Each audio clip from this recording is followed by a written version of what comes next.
Good morning, friends. Welcome to online classes from MGVC Arts, Commerce and Science College, Muddi Bihar. Its Department of Chemistry. Myself, Umar Farooq Halyar, I am today going to take for your BSc 5th sem in that paper 2. So in previous class, we already discussed regarding to abrasives.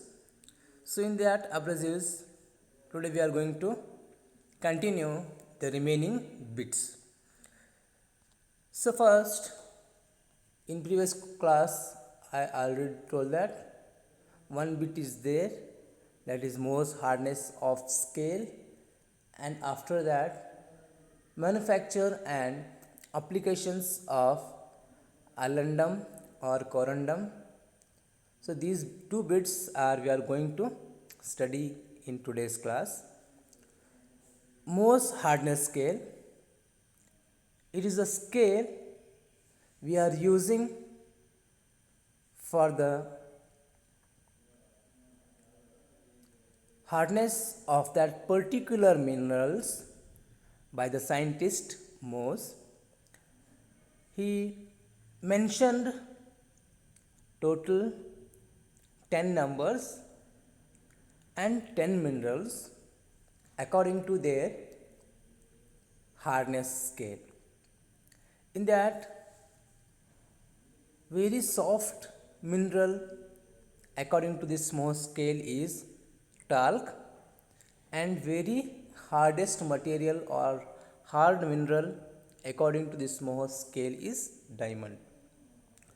So this first one, talc, that is very soft like chalk. Talc, you know already that almost we are using our face powders or talcum powders, etc. The next one, number 2, gypsum. So this gypsum we can easily scratch with our nails. So the second mineral, gypsum, we can scratch by our nail. And third one, that is calcite. So this calcite mineral having the hardness property, it is difficult to scratch by our nail, but it can be scratched by a knife or any metal element. The number 4, that is fluorite is there according to the Mohs hardness scale. So this fluorite is also a mineral having hardness, and we cannot scratch it by our nails. We can scratch by taking a knife or any hard metal element. And the next one, number 5th position, the mineral is coming apatite. So this apatite is containing in that cobalt, opal stone, serpentine, etc. And this is also hard. We can scratch by a knife. The next, number 6, microline. Microline, this is the 6th position. This is suitable for gems. Gems means that a small diamond like gems we are using in our rings, silver rings. The next position, quartz. So this quartz we can scratch by our glass. And 8th position according to Mohs scale, that is topaz. So this topaz is harder than quartz. So according to Mohs hardness scale, the topaz is coming for the 8th scale. So it is harder than quartz. The next 9th element, that is ruby, or we also called as alundum or corundum. This is also harder than topaz. And the last element, 10th, that is diamond. It is hardest material known to man. This is the most hardness scale. And for your kind information, in out of 10 element or minerals, in maybe your exams they may be asked 2 minerals for 2 marks. Okay, please concentrate on this. And the next bit, that is manufacture and applications of alumina or aluminium oxide or alundum or corundum. Here this contains what is meant by alumina, the alumina or alundum manufacturing method, alumina nanoparticles preparations, properties of alumina, applications of alumina. Here, what is alumina? That is aluminium oxide. So this is widely used effective ceramic materials, and this is having white crystalline substances, and these are used as the starting material for the production of aluminium metal. So there are different names for alumina. We can be called like it as aluminium oxide or aloxide, aloxite, alundum, different names. These are the depending upon their particular forms of their applications. And when we are going to see the properties of alumina, so they are high thermal conductivity, and these alumina are wear and corrosion resistance.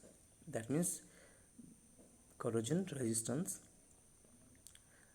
and the strength and stiffness is 300 to 630 MPa, and these are chemical and thermal stability, and these are very good electrical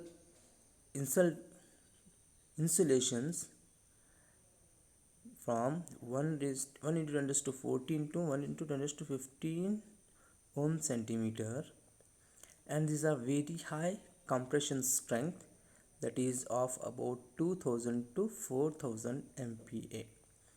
And when we are coming for the hardness, it is very high hardness, that is up to 15 to 19 GPa. And these are resist strong acids and alkali at elevated temperatures. Elevated means that is highly temperatures. And it is having low density, that is 3.75 to 3.95 gram per cubic centimeter. This is the properties of aluminium oxide or alundum. Now, how this alumina is we are going to prepare? As I already told in the Zoom class, it is prepared by Bayer's process. And for the preparation of this alumina, the main ore is bauxite. Let us see here. Alumina manufacturing method by Bayer's process. It is the principal process of refining bauxite to produce alumina. Here, bauxite is the most important ore of aluminium, and it contains 40 to 60% of aluminium oxide, and rest being the mixture is containing silica, iron oxide and other oxides. So we got that the main ore is bauxite, and the remaining ores we have to add for the preparation or manufacturing of alumina, that containing silica, iron oxide and some other oxides. So this is the method or furnaces we are using for the preparation of Bayer's process. First, in that bauxite we are filling, then that is crushing. After that crushing, in the digester we are adding in sodium hydroxide and lime, so that mixture is going to filtered. Some impurities are settled down by the red mud residue, then from there passing to the precipitator.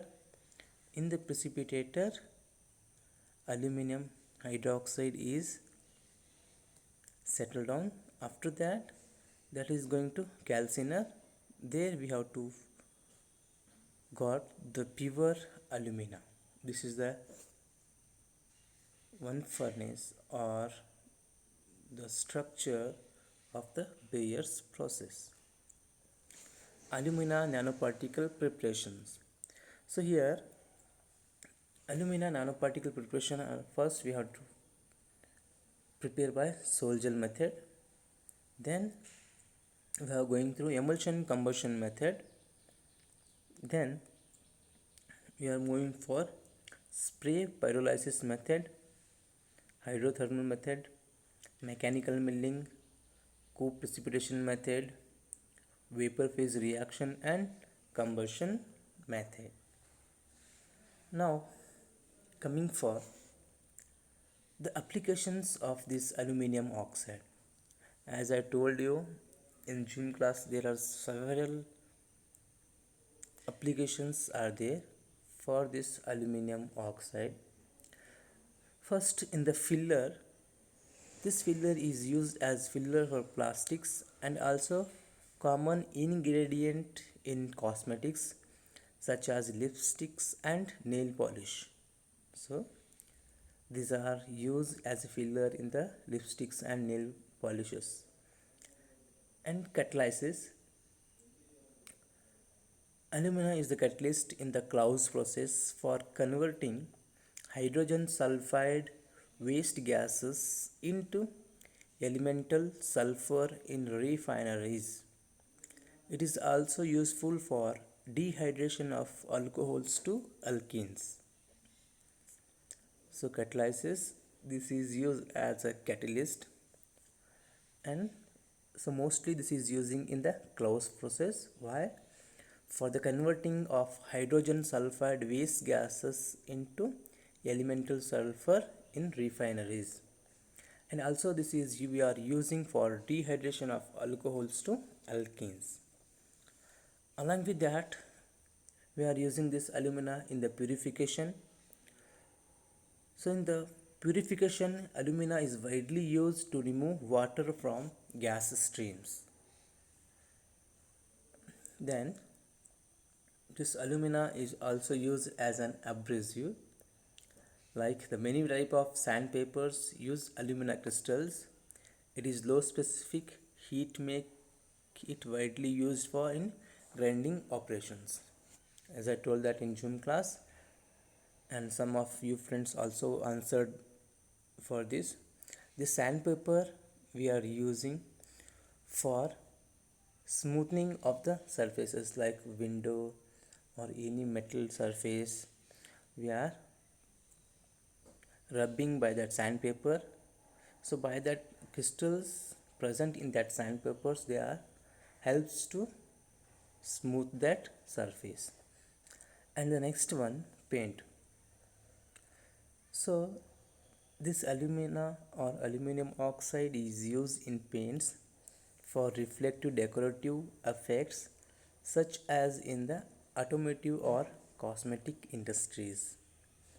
In automotive or cosmetic industries, they are using for reflection paint. Then next one, composite fiber.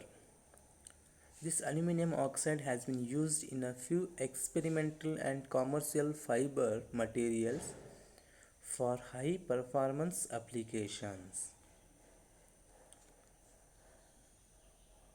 And along with that, some other applications for this aluminum oxide is, that is the first one, transparent aluminum oxide is used in some sodium vapor lamps. Then aluminum oxide is also used in preparation of coating suspensions in compact fluorescent lamps. Then in chemistry laboratories, this aluminum oxide is a medium for chromatography.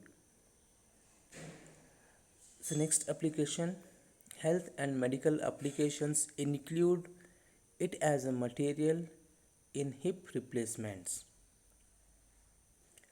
And also this aluminum oxide is used to make spark plug insulator. Spark plug insulators means we are using in our bike or car plugs. So in that plug insulators we are using this aluminum oxide. Okay. So these are the some materials where we are using aluminum oxide. You see there are a lot of applications are used by this aluminum oxide. Okay, thank you for today's class. In the next class we are going to learn about the new bit of this same unit. Okay, and watch this video. If you got any questions, ask me. And one thing, subscribe this YouTube channel for your regular updates of the video. Thank you.